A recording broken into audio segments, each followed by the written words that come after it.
신축이라는 프리미엄 가치는 영원한 가치가 아니에요. 기한이 정해져 있어요. 5년이 지나면 이제 신축이라고 불리지 않아요. 준신축으로 바뀌잖아요. 그러면 지금 입지는 떨어지는데 신축이라는 이유만으로 가치를 많이 평가받아가지고 비싸게 샀어. 근데 이게 5년이 지나면 어떻게 됐어요? 가치가 빠지고 입지 좋은 준신축이 이 신축 가격을 넘어서는 경우가 상당히 많아요. 안녕하세요. 메디테라의 친절한 부동산의 메디테라입니다. 이번 시간에는 얼죽신 관련해서 이야기를 해보도록 하겠습니다. 얼죽신이 이 트렌드가 굉장히 길게 이어졌어요. 근데 가격도 상당히 높은데 신축이 도대체 언제까지 얼어 죽어도 신축인 것인가 제가 좀 궁금하더라고요. 네네. 이거에 대해서 어떻게 보세요? 네, 맞아요. 근데 지금 얼어 죽어도 신축 이게 23년부터 지금까지 쭉 이어져 왔으니까 거의 2년째 이 트렌드가 이어온 거잖아요. 네. 그러니까 그럼 2년 동안 올랐다라는 거고, 제가 이전에 말씀드렸던 게 얼어 죽어도 신축 이거가 분양이 아닌데도 프리미엄이 엄청 붙어 있다. 그래서 준신축이나 구축에 비해서 좀 갭이 벌어져 있고, 이제 신축에 약간 신축 가격 자체에 약간 거품이 낄 수도 있다라고 말씀을 드렸었거든요. 근데 지금 부동산 시장이 약간 조용하면서 숨고르기처럼 가고 있잖아요. 물론 가격은 올라가고 있지만 분위기 자체는 약간 관망세, 조정장 약간 이렇게 약하게 그게 이어지고 있는 상황이에요. 근데 여기서 지금 실물 자산이 그러니까 실물 경제가 지금 너무 안 좋은 상황이기 때문에, 이번에 또 트럼프도 되셨잖아요. 그래서 이게 영향을 어떻게 미치냐에 따라서 변수가 어떻게 탁 하고 오냐에 따라서 이게 고무줄이 팽팽하게 당겨져 있는 시장의 시기라고 했는데, 여기에 뭐 하나가 딱 떨어지면 반응이 어떻겠어요? 파고 영향력이 엄청 크게 나타나겠죠. 네. 그러다 보니까 지금 이후에 분위기 어떻게 될지는 더 지켜봐야 되는 거예요. 그러면 그렇다고 할 때 내가 얼죽신을 보고 있다 라고 하면 어떻게 되냐면, 거품이 많이 껴있는 얼죽신이 있을 수 있겠다라고 생각을 하는 거죠. 우리가 전에 부동산 한참 상승장일 때 규제가 엄청 심했단 말이에요. 그때 성행했던 투자가 공시지가 1억 미만의 이제 아파트를 투자하는 게 트렌드였었어요. 유행이었어요. 그래서 그때 그 투자, 이건 내 집 마련 아니고 투자지만 관점이 비슷해서 비유해서 말씀드리자면, 그때 문제가 뭐였냐면, 공시지가 1억 이하라고 하면 입지, 가치 이런 거 상관없이 그냥 다 산 거예요. 사람들이. 정말 또 듣도 못한 지역에 혼자 나홀로로 있는 공시지가 1억 이하, 정말 30년 된 아파트인데 그걸 사는 거예요. 근데 그거 공시지가 1억 이하 투자가 이제 지나고 유행이 지나고 나서 빠졌을 때는 어떻게 됐겠어요? 팔고 싶어도 팔 수 없고 가격도 더 쫙 빠졌겠죠. 거래도 안 돼서. 네. 얼죽신도 마찬가지예요. 지금 전체적으로 보면 수도권 내에서 신축이 워낙 대세로 가다 보니까 대부분의 지역이 신축을 들어서려고 하면 사실 좋은 입지에 들어가기가 쉽지 않아요. 왜냐하면 역세권에 좋은 땅 같은 경우는 이미 기존의 아파트들이 자리를 다 차지하고 있고, 새로 지으려고 하면 입지가 좋지 않은 조금 더 외곽에 있거나 조금 더 입지가 떨어진 지역에 신축이 들어갈 수밖에 없거든요. 재건축, 좋은 입지 재건축 하나 들어가는 거 이외에는. 근데 최근에 좀 빠르게 되면서 사실 역세권에 좋은 재건축 아파트로 입주가 되기보다는 빈 땅에 이제 신축이 들어가는 경우가 많았거든요. 근데 그런 애들은 뭐냐면, 얼죽신의 신축이라는 프리미엄 가치는 사실 영원한 가치가 아니에요. 기한이 정해져 있어요. 5년이 지나면 이제 신축이라고 불리지 않아요. 네. 특히 얼죽신, 네. 준신축으로 바뀌잖아요. 네. 그러면 지금 입지는 떨어지는데 신축이라는 이유만으로 가치를 많이 평가받아가지고 비싸게 샀어. 근데 이게 5년이 지나면 어떻게 됐어요? 가치가 빠지고 입지 좋은 준신축이 이 신축 가격을 넘어서는 경우가 상당히 많아요. 그러니까 나는 신축이라고 생각해서 비싸게 주고 샀고 준신축도 비싸게 주고 샀는데, 나중에 이 준신축이 역전을 할 수 있는 가능성이 상당히 많은 단지들이 많아요.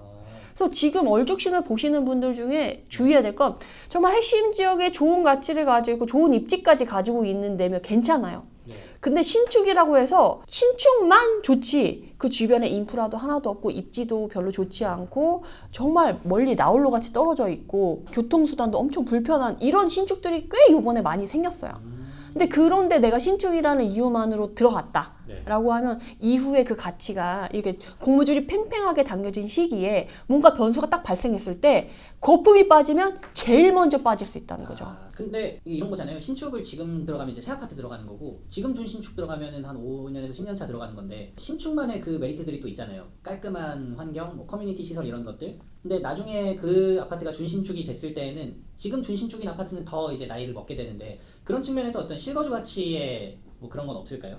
그거는 이제 편의성의 비중을 내가 어디까지 두냐에 대해서 결정할 사항인 것 같아요. 제가 주로 말씀드리는 건 이제 이 부동산으로서의 가치가 얼마나 갈 거고 가치가 얼마나 있느냐를 주로 말씀드리는 거고, 본인이 편의성을 조금 더 따지는 성향이냐 아니냐는 이제 본인이 스스로 판단해야 되는 분위기인 거죠. 근데 문제는 그런 식으로 신축을 따라서 가는 경우에는 그냥 거주는 편하게 할 수 있는데 투자 가치에서는 그러니까 내가 이후에 더 비싼 가격에 팔아서 더 좋은 상급지로 갔을 때 돈을 덜 들여도 된다라는 걸 기대하기는 조금 떨어질 수 있다라는 거죠. 그러니까 그걸 감안하고 가라는 거지. 네, 그러니까 쾌적하게 사는 거는 오케이. 근데 자산 상승은 기대하기 어려울 거다. 어려울 수 있다. 네. 그렇게 입지가 떨어져서 신축이라는 메리트 하나만 갖고 있는 단지 같은 경우는. 그러면은 지금 어떤 그런 얼죽신이라는 트렌드 자체가 옮겨가고 있다라고 좀 보시는 건가요? 아니요. 얼죽신의 트렌드는 앞으로 당분간 회복장이 와서 좀 당분간 지속이 될 때까지도 계속 가겠지만, 네. 얼죽신 안에서도 이제 가치가 갈릴 거라는 거죠. 음. 계속 갈 수밖에 없는 그 개포동 DH 퍼시티 아이바크나 뭐 이런 이 최근에 입지가 좋으면서 새 아파트가 걔네들은 재건축이 되는 아파트들이잖아요. 근데 입지가 좋은데 아닌데 빈 땅에서 이제 개발이 된 주변에 인프라가 하나도 없고 역도 없고 나홀로 같이 이렇게 따로 떨어져 있는 외따로 떨어져 있는 신축 같은 거 좀 리스크가 있을 수 있다라는 거죠. 거주는 편의성 있게 깨끗한 데서 하는데 이사 가려고 했을 때 약간 현타가 올 수 있죠. 아, 우리 집은 가격이 왜 안 오르고 나만 떨어졌지? 네. 또는 다른 애들은 되게 많이 올랐는데 나는 왜 이것밖에 안 올랐어? 라고 생각이 들 수가 있다는 거죠. 사실 송파 엘리트는 준신축이에요. 근데 최근에 가격 흐름을 보면 어때요? 신축 부럽지 않거든요. 그래요? 네. 예. 그러니까 저도 편의성을 참 중요하게 생각하지만 네. 저 같으면은 그런 인프라가 좀 떨어지는 신축의 메리트를 보고 가기보다는 입지 좋은 준신축을 전 더 선호하는 편이거든요.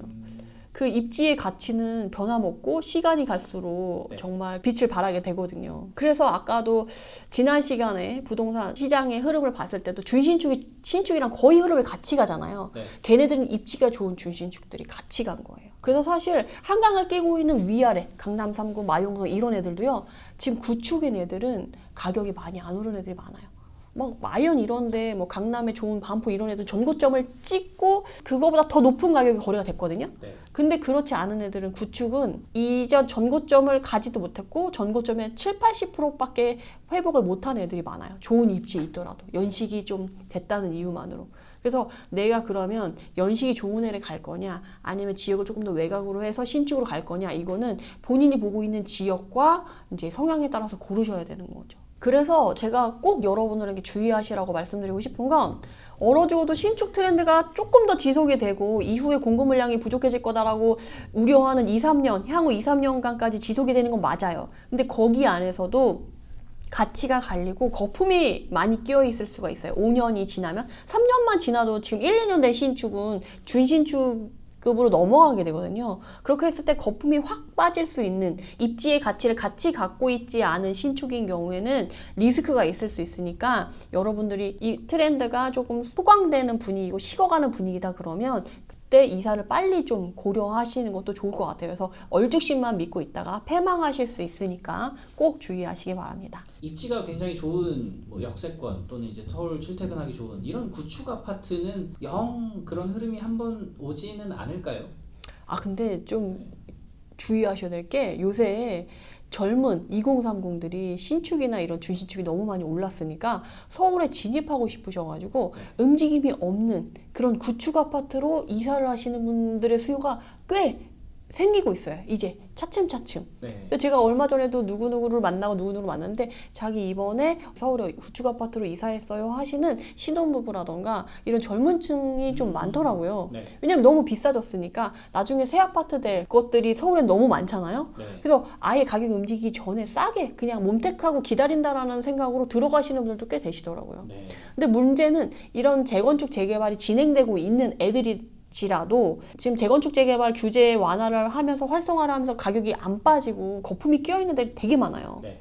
근데 거품이 좀 빠져 있고 없는 애들을 골라서 간다고 하면 충분히 시간을 좀 오래 기다려야 되지만 몸테크 한다는 생각을 가지고 가면 이후에 이게 재건축이 됐을 때 가격 자산이 이렇게 점프할 수 있는 기회를 가질 수가 있거든요. 몸은 좀 고생할지언정. 네. 그래서 약간 미리 기회를 만들어 가시는 분들도 있으니까 네. 너무 트렌드에만 파묻혀서 좀 시야를 좁게 하진 마시고 그것까지 챙기시면 너무 좋을 것 같아요. 마지막으로 얼마 전에 기업에 강의 한번 다녀오셨다고. 네네. 요즘에는 이런 강의에 오시는 분들은 어떤 걸 많이 궁금해하시나요? 아, 요새는 진짜 네. 내 집 마련, 23년이 다 실수요자 장이고 다들 내 집 마련에 대한 열망이 크시고 수요층 자체가 그게 핵심이기 때문에 그쪽으로만 관심을 가진다라고 저는 생각을 했었거든요. 네. 근데 막상 수강생들을 만나보면 전혀 그렇지 않고 아직도 투자에 대한 열망이 엄청 세세요.